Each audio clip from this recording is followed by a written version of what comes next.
Deeper Than Music Radio. Behind every great song is a greater story. Deeper than music. The core of you, the fans, the truth is deeper than music. Deeper than music. Simply the truth is the latest, the newest. It's deeper than music. Deeper than music. The core of you, the fans, the truth is deeper than music. Deeper than music. Simply the truth is the latest, the newest. It's deeper than music. Deeper than music. Hello. Mark Nious, Deeper Than Music Radio. Behind every great song is an even greater story. I like to say what's up to everybody there listening. Good evening, good afternoon, good morning, wherever you are in the universe, listening to us on the many great podcasting platforms that we're streamed through. Also, if you have yet to check out our new Nious Media Roku channel. That's Nious Media Roku channel. That's on every smart device and every Roku that has the Roku channel platform. Before I have our special guest on the show, as you guys know, the name is Marquivas, last name is Nious. I come from a very talented family. The Nious family, if you guys haven't checked out Jason J-Ro Nious, that's one of my cousins. Ironically enough, in the early 2000s, we followed each other and had a chance to meet each other in New Hampshire many moons ago. But he's in Vegas, and also he was in Stomp the Yard, dancer, actor. Oddly enough, met a fellow musician that had a residency in Vegas and actually knew my cousin. Have another cousin by the name of Edward Nious. A lot of my friends, a lot of people, you guys seen him, probably don't even remember. He used to be in the Army Strong commercial. So anybody that knew me or saw the commercial was like, man, I know this got to be your family. So with that being said, another family member who's also talented and doing her thing, we're here to talk about her great music and then talk about what she's bringing to the music world. Ladies and gentlemen, we have Stephanie Nious here on Deeper Than Music Radio. Stephanie, how you doing? I'm doing wonderful. How you doing? How y'all doing this evening? I'm doing pretty good. Can't complain. Considering what's going on, but this too shall pass. And, yes. We'll get back to business as usual. Yes, we will. So, Stephanie, I wanted to ask you, because, I remember one of the family reunions we had. You had all this talent, spoken word. So now you're doing music. How did you get into music? Like, how did that fall into your lap? I went February 13th of this year to go talk to a gentleman by the name of Cedric Bellamy with Legacy City. And forever, people have been saying, Stephanie, you need to tell your story. You need to write a book. But a lot of things were so dark, I just didn't want to place that in someone's lap. So we went to go talk about me doing, quote unquote, a book. I've been modeling since I was 17 years old. And I said, how about we take a picture of me and I'll do a handwritten letter, because I've been writing letters to myself for a long time, therapeutic wise. Mm-hmm. And he said, okay. He says, well, what do you want me to do? I do music. I said, really, what I really want to do is I want to read the letters myself with my own voice. I said, and you can put the music behind it, give it its own beat, its own distinctive heartbeat. And he was like, okay, you got the letters with you? I said, well, no, we came to talk business. He said, oh, come on in the back. come on. So we went to the back of the studio. He's like, well, you know what? You have to have something in your head. So that day, February 13th of this year, we did the first track. I'm 10 years old. And I was like, what? I didn't mean for it to rhyme, because I was just, reading letters. But then when he put the music with it, it just gave it something totally different. And he was like, I've never really did anything like this before. Why don't we do something like a monologue, since it's really about my life from age 10 to now at 51. Okay. So how would you describe the content that you're coming out with? I call it spoken heart. It's kind of avant-garde, self-healing. It's taking my story and letting you know through Deeper music Than Music and Radio. words that you too can come through. You too can heal. Mm-hmm. Okay. And you said this was from an experience from 10, just going through life, going through trauma. And Yes. have you always kept a journal or journaled your experiences in life? Yes. Not when I was younger. I probably started this about 25. So for the past 26 years, I've been journaling. Wow. And then also, you're a vet as well, right? I mean, the Niouses we come from. Okay. Yes. United Army. States. Okay. Yes. And so with doing this, like, how has this experience been for you? Has it been like therapeutic? It was very therapeutic. It was very freeing. It was like before I did this, I dealt with a lot of shame, a lot of pain, a lot of hurt, a lot of self-judgment. Mm-hmm. And actually doing these pieces and putting them down and going back, editing, and you hearing that continuously over and over again. I would go home, one particular piece, 2 days, I was just in a bed. Because I've learned to be gentle with myself. And I had opened up some wounds and some poison was coming out. So it was like, okay, come on. When you get up, you got to do what you got to do. You get up, you get you something to eat. If you want to lay back down, go lay back down.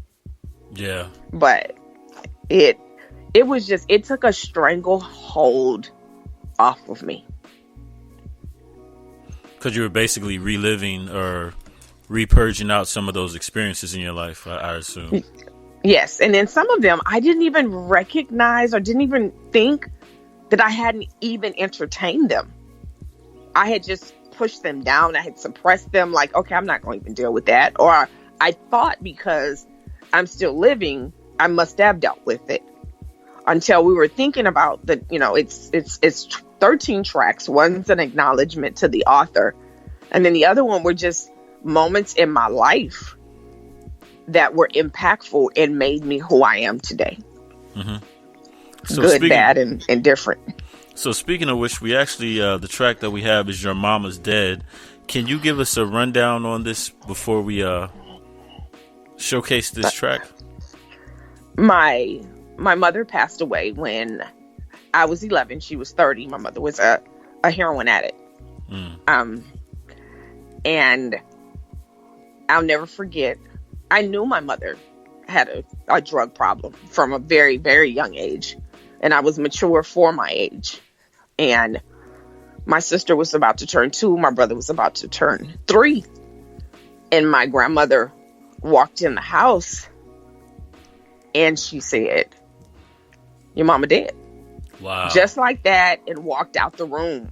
I was left there with that at 11, no hugs, no closure. I'm my mother's child, firstborn, oldest, the one closest to her. But now as a mom and a grandmother, I kind of understand that was her child also. Yeah. That was her child. And she didn't know, my grandmother didn't know what to do. So this piece is, actually, when I wrote it, I have notes in the corner that I was drunk when I wrote it.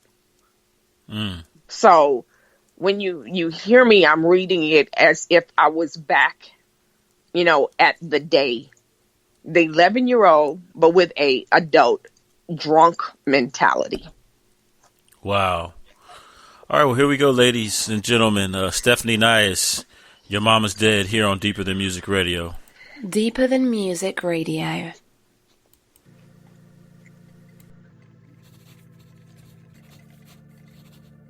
Your mama dead. Dear Stephanie. Hold up. Shit. Let me take one more drink. Let me get my head right. Why the hell is my grandma so damn mean? Did she just walk in the house and say it? Your mama dead? And walked away? Man, I ain't got nobody to hug, nobody to lean on. somebody to wipe my tears. I'm just sitting here in this dark place all alone. God, I know I'm not supposed to question you. Put a question mark where you put a period, but we both know. My mom was a heroin addict.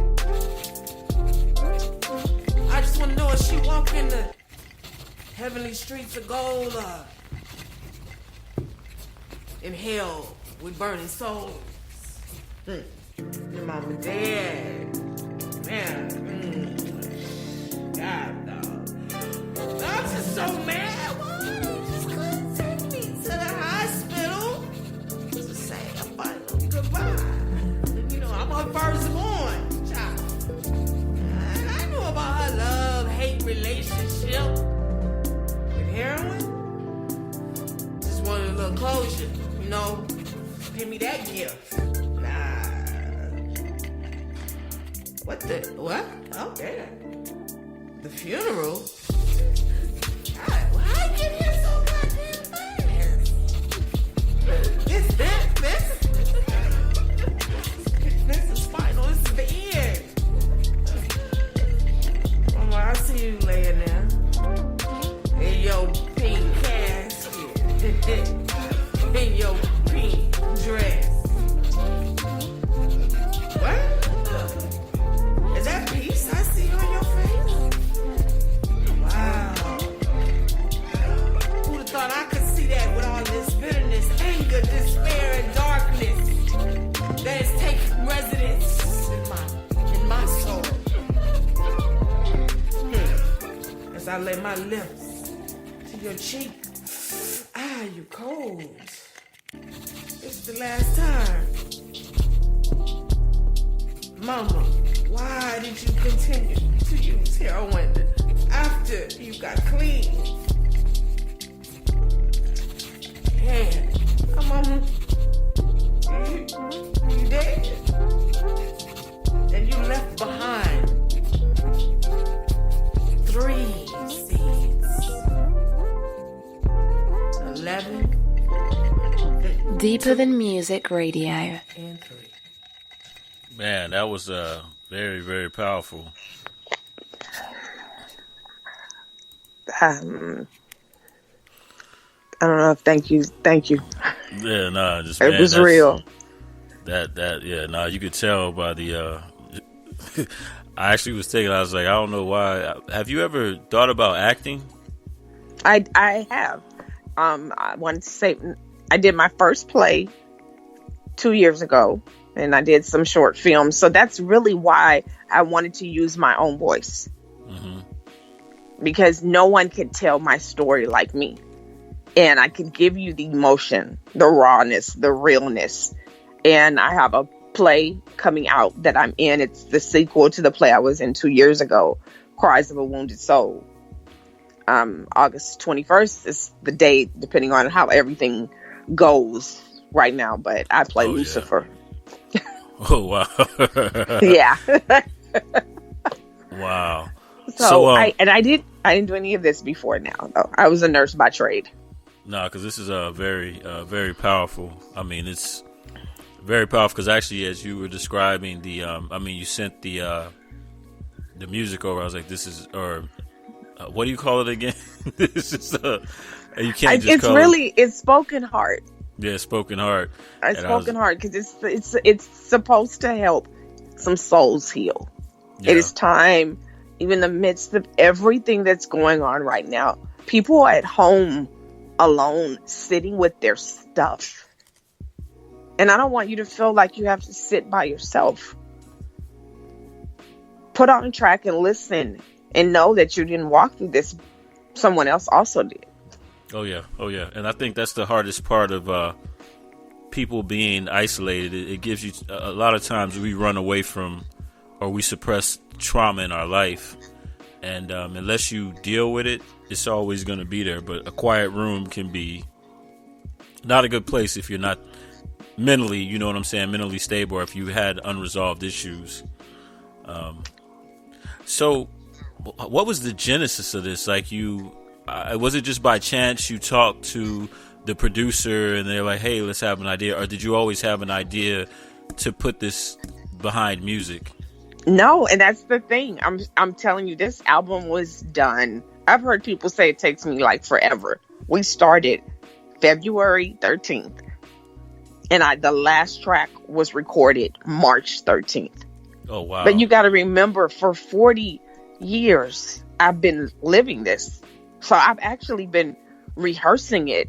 And it was like, most of them took like 1, maybe 2 takes. Then it would maybe be the background that I would have to do. But it was like, he was like, no, I don't want you to re-record it. I'm like, but no. Because then you're going to think and you're going to get in your head. So I didn't see this coming. You couldn't have told me February 12th that I was going to do an album, let alone be out on every platform right now. No. When I saw it on iTunes, I was like, what? When someone sent me, oh, I heard you on YouTube. What? Spotify, just when the distribution company called back and said, okay, it's ready. I was like, is this really happening? My pain is actually turning into something. To me, it's beautiful. Yeah. But no, it was not a plan. So I'm going to tell you, sometimes it wasn't my plan. I believe it might have been God's plan. And in one of the pieces, I do say that I had a conversation with him, and he was like, this was my plan all along. You just didn't know it. No, that's amazing. That's awesome. So I want to get back into this, this experience. The next track that we have is Broken Masterpiece. Can you give us the story behind Broken Masterpiece? I'm 24 years old and just finished nursing school and active duty in the Army. The Army put me through nursing school, and I was a single mom with 2 toddlers. Graduated with a 3.5. Amazing. I'm like, did I do this? Yes. And then that's in December of 93, January of 94. The next thing I know, I'm in a hospital, and the doctors are like, we have to put you on a 72-hour mental health hold. And I'm like, for what? You pulled in front of a semi. Oh. I'm like, this doesn't make any sense. So this is basically me getting the diagnosis of bipolar and PTSD.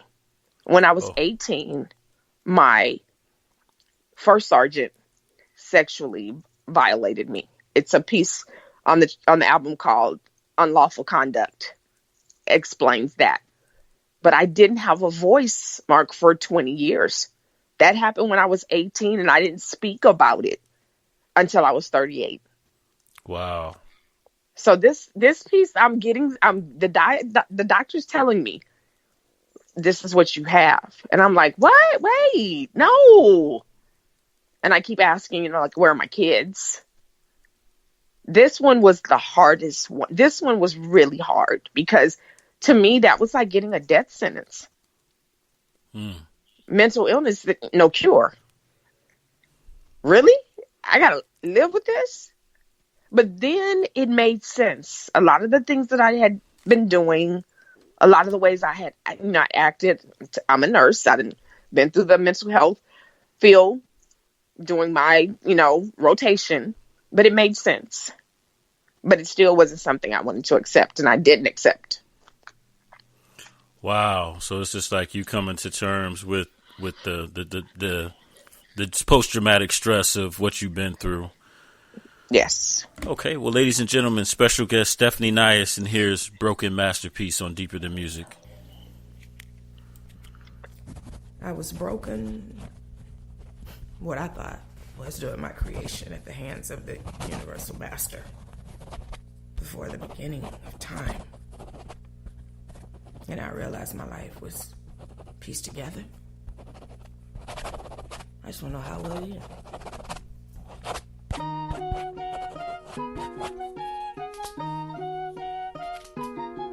72-hour medical hold for mental health evaluation. Mental health? Wait a minute, who's going to take care of my kids? I'm all they have.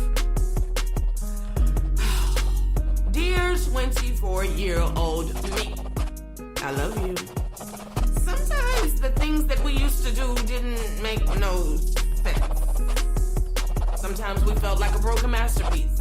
Sometimes we felt like a broken masterpiece. Mental health, no cure. I felt lost, scared, and once again alone when the doctor finally walked in to have a conversation with me. Miss Nious, could you give me an example of what's been going on so we can piece this together?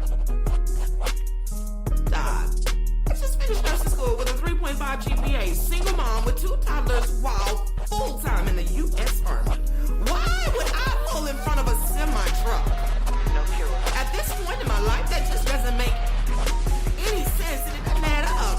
I'm a black woman, a mother, divorced now, but I was his wife. Wait a minute, who has my kids? Who has my kids? Who has my kids up on the hell? I don't look Racing thoughts, Doc. I've been having racing thoughts. I haven't slept in days. I'm spending money that I don't have. Sex, did I tell you about racing thoughts and I'm spending money that I don't have? I haven't slept in days. One minute I'm crying and feeling so hopeless. Takes a force greater than I have or that I even know to get out of bed.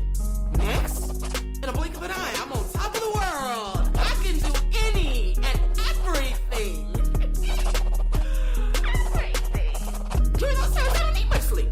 Now, my thoughts are still racing, and I'm all over the place, but I'm okay. I feel like I'm just invincible.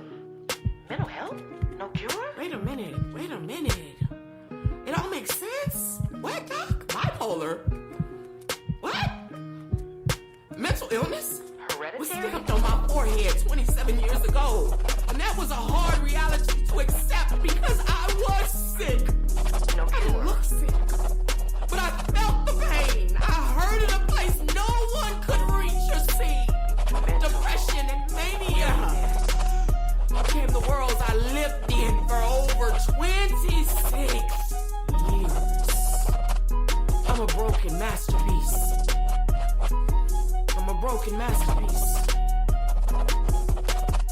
Bipolar, PTSD, and anxiety. When I finally lay down for my final sleep, I pray my soul only God will see, guys.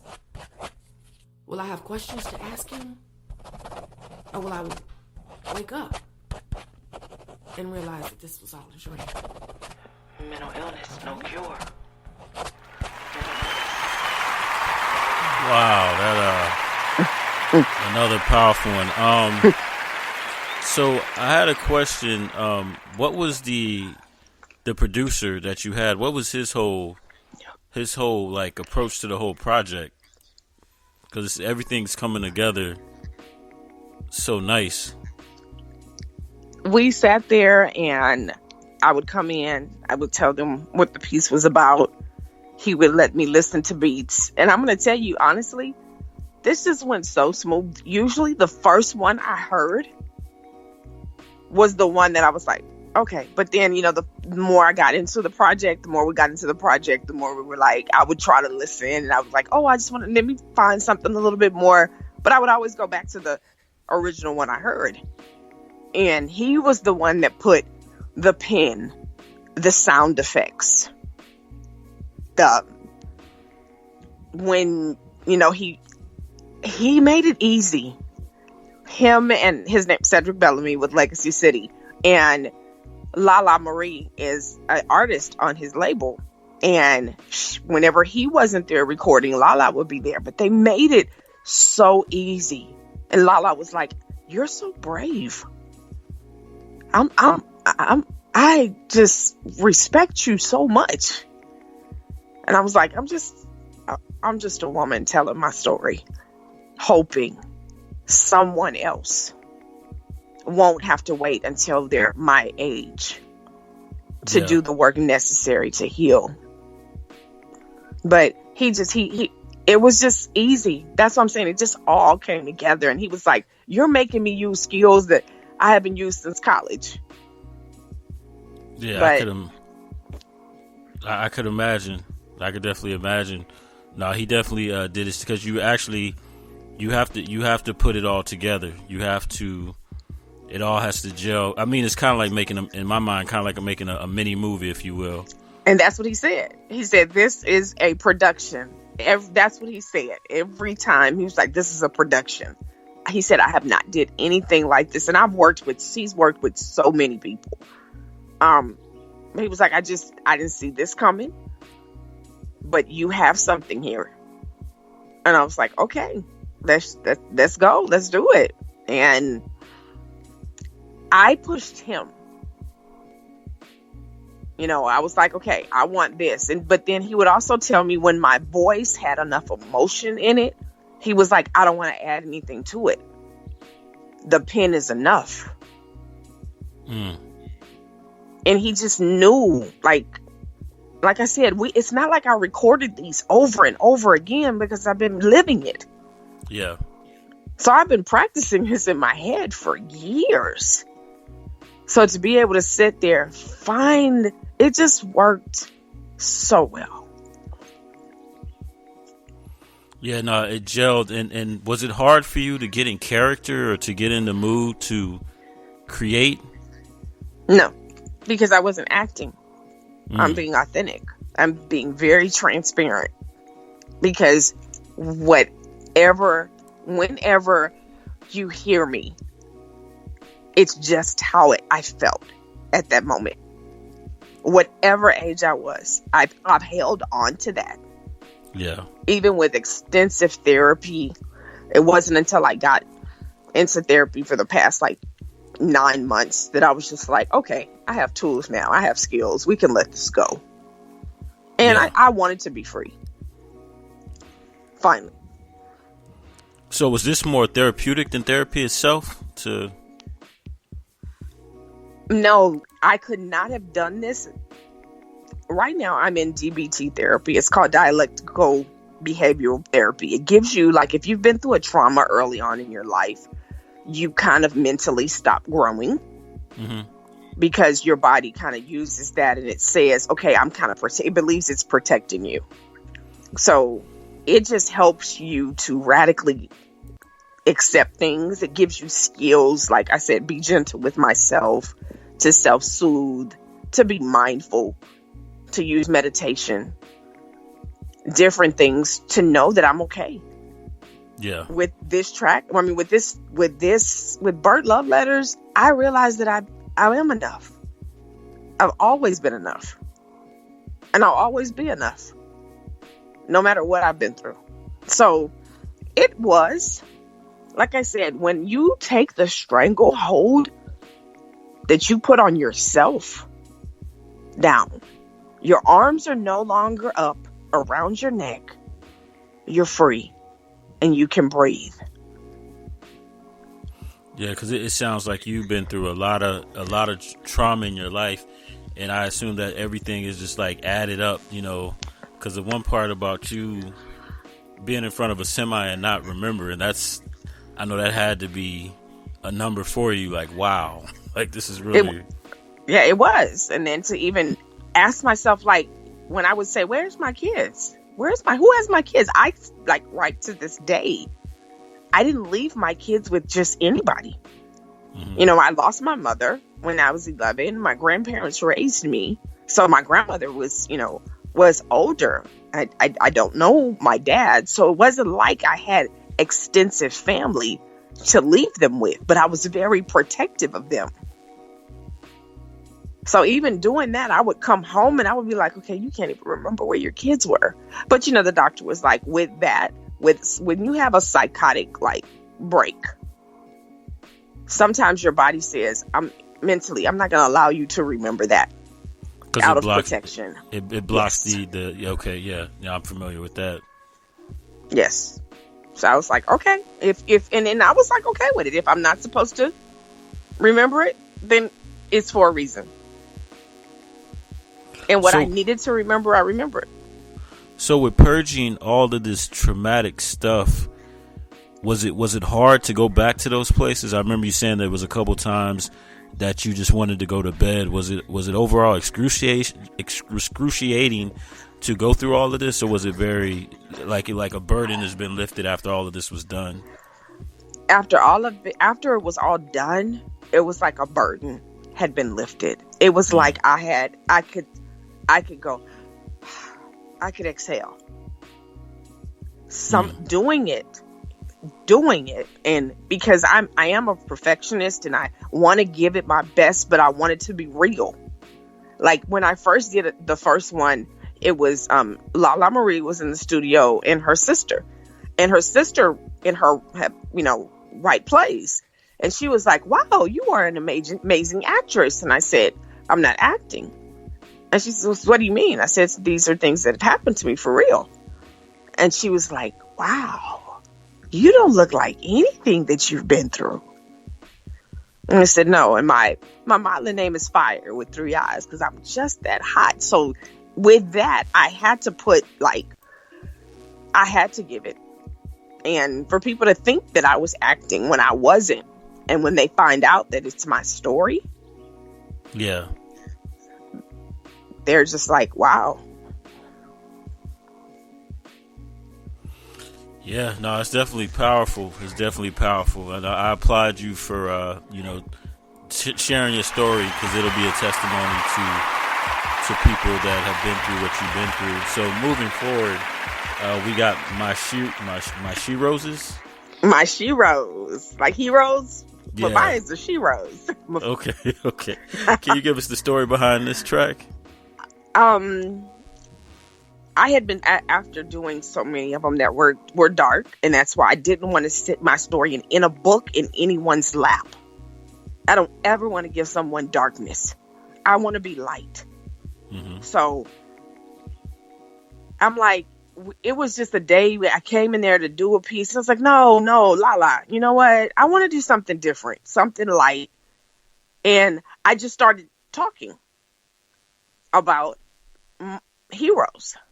Mm. And then I was like, Cedric was like, well, how about she roses? She rose. I was like, that sounds great. But in my life, in order for me to get right at where I am today, my 11-year-old me is my hero. My 18-year-old me to come through what she did in the military is my hero. My 24-year-old me to get a diagnosis that I thought was a life sentence to death. That's my hero. My 35-year-old me, my 40-year-old me. So I'm letting people know that in the midst of all that I've been going through, my heroes at those different ages kept me from completely dissolving. I like that. So, ladies and gentlemen, here with special guest Stephanie Nious, my she rose, here on Deeper Than Music. A shero, a woman admired or idolized for her courage, outstanding achievements, noble qualities, a heroine. I have sheroes inside of me. Age 11, 15, 18, 24, 35, 40.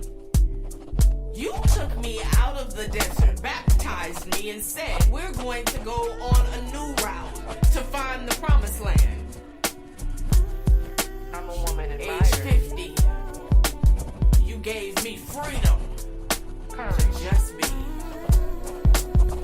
My sheroes inside of me.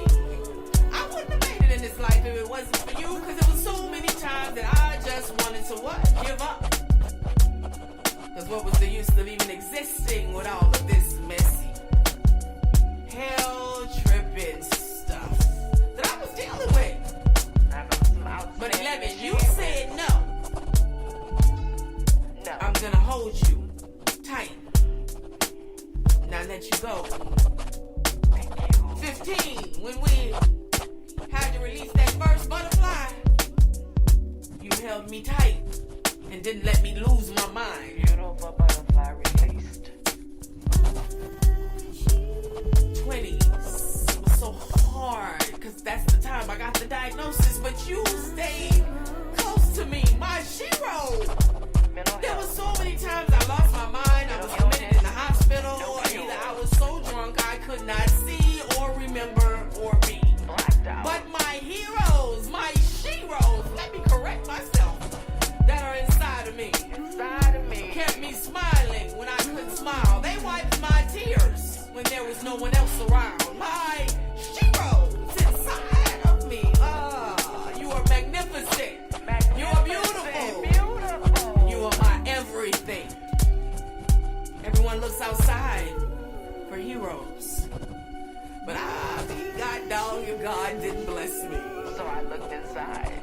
me get to know each and every one of you individually. Yes. Yes. Shiro. I salute you. Love thee, I admire thee. For you helped me get to 51, the place right now where I reside. I'm free. You let me learn how to live outside of depression and mania. You let me learn how to live in the real world of freedom. You let me know that I am enough. I have always been enough, and I will always be enough. My Shiro's inside of me. Inside of Oh, you're so beautiful. You're so special. You're priceless. me. Priceless. I'm so glad I finally came to the realization and saw you for who you are in me. 11, 15, 18, 35, 40. Thank you for baptizing me and promising that we would see the promised land one day. Thank you for walking out of the wilderness on my birthday. Nice. My Shiro Inside of me. inside of me. Make it okay to be a broken masterpiece. My Shiro's inside of me. Make it okay to accept the diagnosis of bipolar anxiety. Because my Shiro's all are healthy. I'm sick. Ladies and gentlemen, my Shiro's Stephanie Nious here on Deeper Than Music Radio. So, question. Out of doing this whole album, what has been the most challenging aspect of doing the album? Being honest. Telling the truth. Not hiding. Basically coming out of the shadows. Because the things that I'm talking about, people have used against me. I've allowed people to hold me, just mentally hostage because of the different things. But I had to realize that it's not like I just raised my hand and said, okay, you know what? Can I get bipolar? Can I get PTSD? Can I have all these things happen to me? No. But I can choose to heal. I can choose to finally look at myself and find the good qualities in me. Yeah. And on the flip side, what has been the most rewarding aspect of doing this album? Knowing that I've left something for my children. I've left something for my grandchildren. The most rewarding is when you get a phone call or you get a message on any of my social platforms from young ladies and even young men saying thank you. That your transparency has you radiating. Thank you for letting me know that I was not in this by myself. Yeah, that was, man, just when I got a message like that, I just sat there and I just kept rereading it. Like, really? No, it's very powerful and it's very honest. Like you opened up yourself, and you don't hear people doing that. So no, I definitely applaud you with that. As with all the great interviews, time goes by fast. So we got about 5 minutes, but I want to close out with Dreams Can Come True. Before we close out with that, it's your time to shine. Where can people hear from you? It's just your time to just plug away. My name is Stephanie Nious, but it's FIIRE with 3 I's. I'm on all platforms: iTunes, Spotify, Google Play, YouTube. You can reach out to me at Facebook under Stephanie Nious, and then my page FIIRE. I'm on Instagram under I Am FIIRE. Remember, it's with 3 I's. Or 3_crosses. I answer. I'm open for right now. We can talk about future bookings because it's time to heal some souls. And you do not have to sit and feel like a diagnosis of mental illness or anything that you've went through is a death sentence. Because like I'm about to tell you, dreams do come true. And you could not have told me that out of all of that, I would have sat down and been able to produce and do something like this. So reach out. Let's conversate. Let's heal some people. And there you guys have it, another talented Nious. And I want to say, check this out. It's on every streaming platform. And we're going to close out another great episode. And again, Stephanie, thank you for sharing your story behind your craft. And we're going to close it out here with Dreams Do Come True here on Deeper Than Music. Thank you.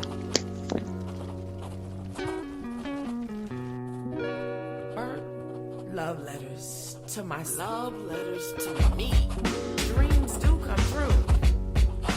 I forgive myself for buying into the illusion that I was ever lacking anything. It was an illusion. March 13th, 2020. On a Friday, the 13th. Good luck for me. This project is finally complete. I never saw it coming. I didn't see this. Evidently, someone else saw it for me. I remember a little over a month ago, I called Legacy City. Can we meet? Set up a meeting. Yeah. I wanted to write a book. Tell my story. Well, before we get started, I gotta ask. They said, okay, do you have your DBA and LLC? I said, wait a minute. What are those? You're speaking a foreign language to me. Don't worry, I got you. Give me the pen, Stephanie. Here are a few instructions to get you started in So listen to me. developing and walking in your dream. Yeah. He asked me, but what do you need from me? I'm writing a book. These love letters to myself. I want to tell the story with my voice. You can add the music, the beats, to give each letter healing strength. Okay. And a distinct heartbeat of its very own. Let's do something like a monologue album. Last track Something recorded. different. It's time to set some hurt souls free. Because music soothes God. I now see why I had to endure the hurt, pain, and shame. It was all a part of your master scheme to allow my dreams to come true. I remember sitting down with you before I was born. You gave me my assignment, told me I was willing to do great things and still go through some pain. For the longest, I believed I was living in a nightmare. But a nightmare is still a dream. Ask and it shall be given. Ask and it shall be given. Seek and you will find. Knock and you will find. And it will be open to you. And dreams do come true. Don't give up, just believe. Just believe. When I least expected it, I woke up from a nightmare and I was in the booth and started to have a daydream. I started walking the journey of my daydream, watching it unfold and come to life.